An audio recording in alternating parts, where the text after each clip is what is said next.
Hola, amigos. Can you tell I'm going to do something a little Mexican this week? So it is Battle of the Salsas. I'm not doing one salsa, I'm doing two salsas. So I have one's red, one's green. So my idea for this week, electricians are not here. They're the nicest guys, but we needed a break. So it's awesome. They're on another job. They'll be back next week to finish up. I'll do something sweet again next week. But this week, salsas. And I got this idea from my good friend Kelly Williamson down in California. Hey Kelly. She was making a tomatillo salsa. It looked incredible. And then I have a really good friend, Derek Henderson. Derek.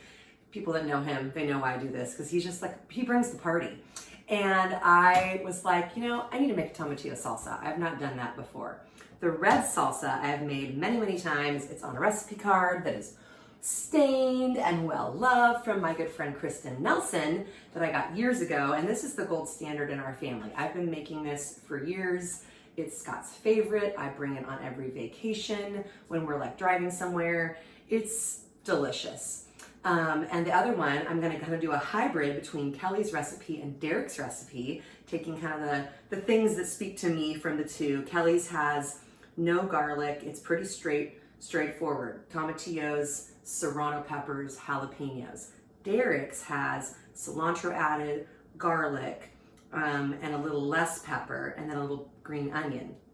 I'm gonna go with a little more herbaceous because I really like onions. I like cilantro. Kelly did say she would have added cilantro if she had it. But anyways, one is made, the red one I make in the food processor. The green one I make will be made in the blender. So the green one you cook on the stove top. The red one you just pulse up in your food processor. If you don't have a food processor, you could totally make it by hand. It'd be a lot of mincing, or you could make it in a blender. So Battle of the Salsas. I cannot wait. Let's get going. So for those, I'm going to start with the tomatillo salsa. For those that are unfamiliar with tomatillos, they look like this with a little papery skin. And I can't really do it one-handed while I hold the camera with my other hand. But anyways, you peel this off and pinch the stem out, and then you get this many. So this bowl, I'm not sure how many total. These are like the size of a lime, just so for you have perspective on what the size of these are. And this is about 2 pounds of tomatillos. Derek's recipe called for 1 pound. Kelly's calls for 2.5. We're doing 2 because that's what I had. Stuff like this, it's not like baking. You don't have to be exact. So I will get this guy peeled and then on to the next step. Grab my cameraman. Okay, because you can't see what I'm doing unless he's holding it. So 2 jalapenos, 2 serranos. This is a modification kind of between what Kelly had recommended and what Derek had recommended. So I'm kind of going in the middle. And we'll go from there. I put my gloves on because I'm really sensitive to the capsaicin, the spicy parts of these, like that white membrane and whatnot. So tomatillos, I have a pot of water. I filled it up to what I think is going to be enough. Kelly told me the thing to look for with the tomatillos is firm tomatillos, and darker green is better. So I kind of peeked inside the skin. So these are going to go in to the water. And basically you just want to make sure that they're fully covered and there's kind of room for them to bob around. You can kind of zoom in right here on the camera, with the camera. You can see that. And then my peppers are gonna go in. Turning this on. It's so weird to not have gas and hear the snap snap of the burner going on. But these, and then some garlic cloves. These are really small, skinny guys. So I'm doing 5, but Derek called for 2 for 1 pound of tomatillos. Since then I have 2 pounds, I umped it up a little bit. So this will come to a boil. Once it's boiling, you turn it down to a pretty hard simmer, so it's like it's bubbling, but it's not rolling, boiling. And you let that go for about 9 to 10 minutes. And then I'm going to remove some of the water. This is like one of those special tricks. You want to take some of the water and reserve that for adding to help thin out the salsa verde. And we'll pop it into the blender and then add water if we need it. And that's it. This is actually really simple. There's a few extra steps because I'm doing a hybrid version, but really excited to get this one going and taste it. So see you in a little bit.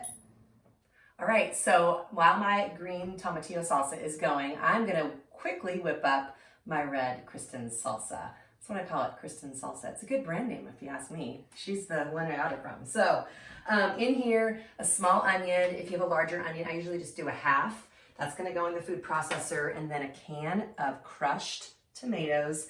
I love the S&W brand. I've tried different ones, but use what your store has. That whole can goes in here. Now you'll notice I got 2 more cans, just a regular tomato sauce and then a hot tomato sauce. This brand El Pato, I might not be saying that right, but that's the brand that I use. Look in Mexican food section at your grocery store, maybe a specialty market to find this, but they carry it at all of our regular stores have this. And those guys go over here and I'll mix them later. But into this, I'm going to do the juice of a lime. And you'll see how seriously easy this is. It just comes together in no time at all. So juice of a lime, and I'm gonna pulse this to start, and then I will add in some green onion. By pulsing, if you have a food processor, it helps to chop everything up a little finer. And then I'm gonna throw in, this is 1 bunch of green onions. And I kind of just give them a little bit of a rough chop. And then my spices, this is salt, garlic powder, a little bit of cayenne, which you could leave out if you really don't like it spicy, because that tomato salsa, the Mexican tomato salsa is a little bit spicy, and black pepper. So that goes in. And then, it's not in the recipe, but Kristen said she has found a clove of garlic. Just kind of takes it to the next level. So that's gonna go in there too. Okay, a little more pulse. I haven't sold you on the food processor, maybe more now, because it's pretty handy. And then the cilantro, and this has been cleaned. I just leave it intact and then give it a good dry. For those that don't like cilantro, you don't have to do a whole bunch. We love cilantro in our house. So I just give it a little bit of a rough chop, even though it's going in the food processor, kind of helps it along. That goes in. Again, let the magic happen. Now you see the green bits. That's it. It's done. I will now, well, not quite, but I will now mix it in. Let me get a spatula over here with the 2 other tomato salsas, carefully so I don't splatter everywhere. It's a little bit thick, but it definitely thins out once you add it with the other 2 tomato sauces. I'll put that right there. And I just gently blend this together. And this is one of those salsas, it's good right now, but it's better in an hour. It's even better tomorrow. It's so good. I find that it lasts for about a week to a week and a half at least. We've definitely kept it longer. But you guys, this is the salsa. It's so good. I'm sure people have their own versions. I know there's a lot of them out there, but we really, really, really like this one. So we'll do test tasting. A being, they're kind of 2 different things, but we'll do test tasting in a little bit. I'll get back to you when my tomatillo salsa is ready to blend. See you in a bit. Okay, my timer is about to go off, so I'm going to, you can see that they kind of turn a different color, a little bit more army green. I'm going to reserve some of this liquid, it's about a cup. Sorry, I don't do good filming and doing things at the same time. And then that liquid is going to be kind of the magic, apparently. I will drain this off and then we'll do the blender. I'll see you in a sec.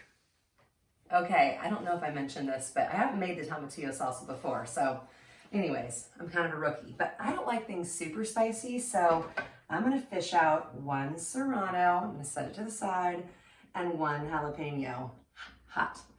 So in here is 1 serrano, 1 jalapeno instead of 2 of each, some garlic, and then the tomatillos. So you see they're nice and soft.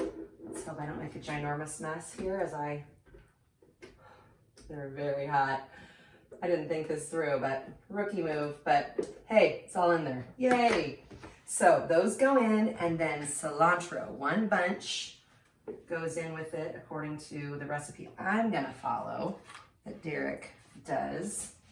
And then I've got my reserved liquid right there. I'm going to start with this and see how we do. Doing just fine, apparently. One thing to keep in mind, that looks blended. One thing to keep in mind when you blend hot things, this has got a pretty tight seal, but usually recommend that you, I didn't do this, but put a towel on top of this when you blend something hot and don't fill it too full. So I knew this had a larger capacity. So I'm going to add this cooking water, not all of it. We'll see where we're at.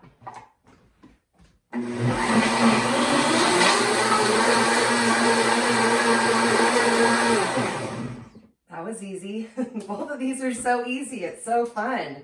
Okay, the one thing that this guy needs is some salt.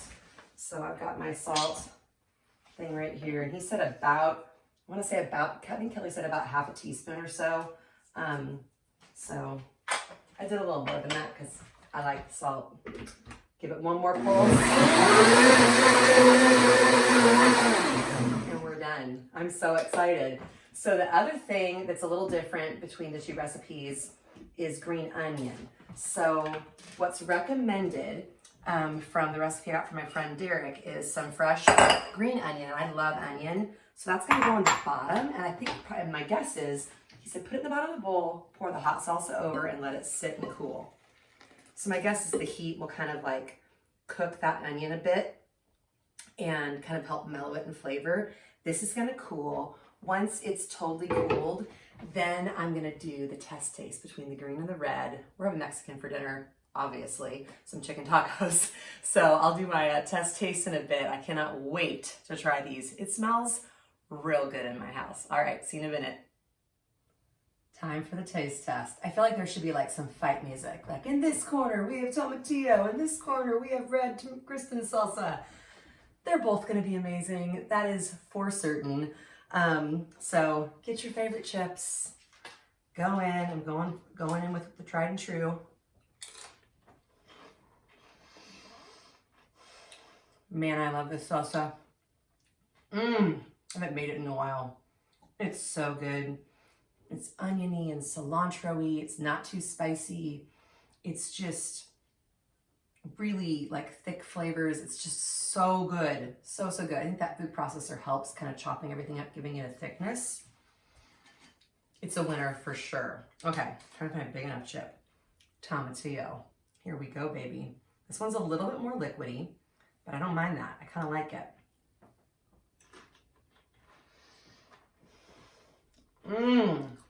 Tomatillos kind of have this sour, almost like a lime. Oh, wow.